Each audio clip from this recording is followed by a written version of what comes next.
सोहावा में साबिक एमपीए राजा मोहम्मद अवैस खालिद की क़यादत में पाक फौज से इजहार यकजहती के लिए रैली निकाली गई, जिसमें शहरियों ने कौमी परचम उठाकर पाक फौज के हक में नारे लगाए। तफसीलात देखिए इमदाद अहमद चौहान की इस रिपोर्ट में। आप देख रहे हैं आज तक न्यूज,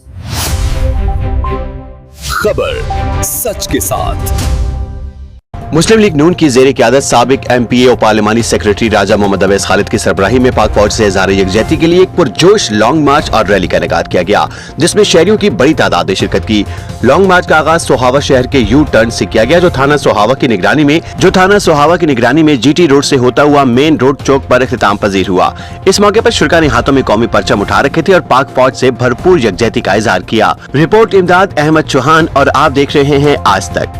लॉन्ग मार्च में राजा शारिक रजाक, चौधरी यूसुफ, सैयद गुलबहार शाह, बाबू साजिद, राजा अबरार वहीद और राजा कासिम अली समेत दीगर सियासी और सवारी शख्सियात और कारकुनान ने शिरकत की, जबकि नौजवान मोटरसाइकिल सवारों का जोश और खरोश भी काबिल दीद था।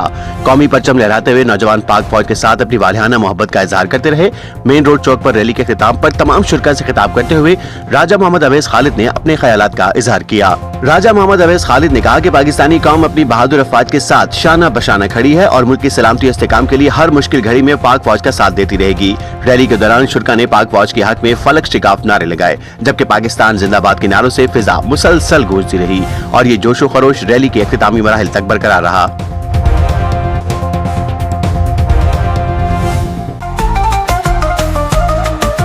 आज तक न्यूज, खबर सच के साथ।